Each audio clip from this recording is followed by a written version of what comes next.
The Paris conference had the goal of establishing verifiable commitments to do something about the worst problem that humans have ever faced, the likely destruction of the possibility for organized human life.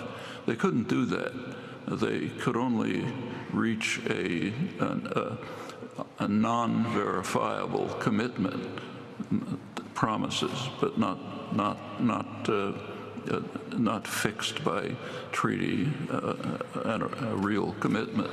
And the reason was that the Republican Congress in the United States would not accept binding commitments. So they were left with something much weaker and looser. The Morocco conference intended to carry this forward by putting teeth in that loose, vague agreement. The conference opened on November 7th, normal way.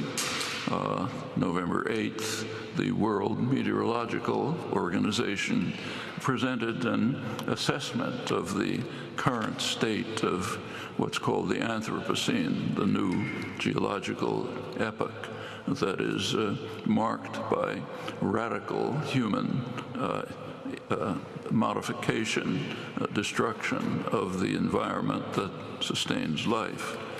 November 9th, the conference basically ceased. The question that was left was whether it would be possible to carry forward this global effort to deal with the highly critical problem of environmental catastrophe if the leader of the free world, the richest and most powerful country in history, would pull out completely, as appeared to be the case. That's the stated goal of the president-elect, whose regards climate change as a hoax and whose policy, if he pursues it, is to maximize the use of fossil fuels, end environmental regulations, dismantle the Environmental Protection Agency, established by Richard Nixon, which is a measure of where politics has shifted to the right in the past generation, and in other ways accelerate the race to destruction. Well, that was essentially the end of the Marrakesh conference. It terminated without any issue. So that might signal the end of the world, even if not quite in the intended sense. And in fact, what happened in Marrakesh was a quite astounding spectacle. The hope of the world for saving us from this impending disaster was China, authoritarian, harsh China. That's where hopes were placed. At the same time, the leader of the free world, the richest, most powerful country in history, was acting in such a way as to doom the hopes to total disaster. It's an astonishing spectacle, and it's no less astounding that it received almost no comment. Something to think about. Well, the effects are quite real. COP21, the Paris negotiations, could not reach a verifiable treaty because of the refusal of the Republican Congress to accept binding commitments. The follow-up conference, COP22, ended without any issue. We will soon see in the not very distant future even more dangerous, horrifying consequences of this failure right here to come to term to address in a serious way this impending crisis. So say take the country of Bangladesh.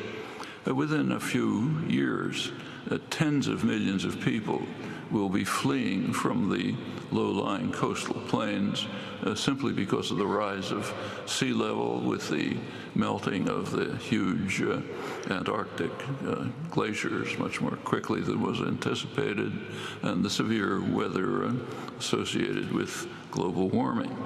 That's a refugee crisis of a kind that puts today's crisis, which is more a moral crisis of the West than an actual refugee crisis.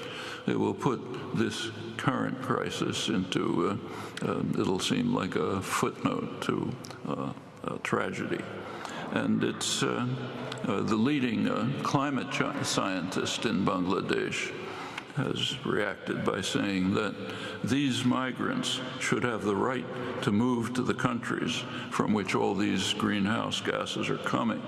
Millions should be able to go to the United States.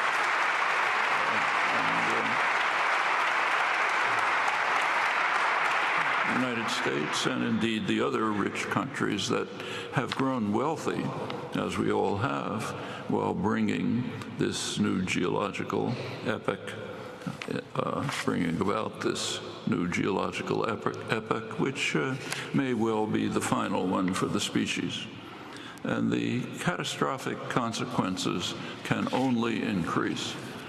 Just keeping to South Asia, temperatures which are already intolerable for the poor are going to continue to rise as the Himalayan glaciers melt, also destroying the water supply for South Asia. In India, already 300 million people are reported to lack water to drink, and it will continue both for India and Pakistan. And at this point, the two major threats to survival begin to converge. One is environmental catastrophe, the other is nuclear war, another threat that is increasing right before our eyes. India and Pakistan are nuclear states, states with nuclear weapons. They're already almost at war. Any kind of real war would immediately turn into a nuclear war. That might happen very easily over over struggles over diminishing water supplies.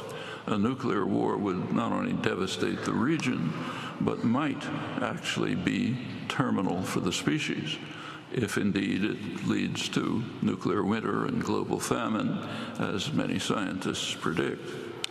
So the threats of survival converge right there, and we're going to see much more like it.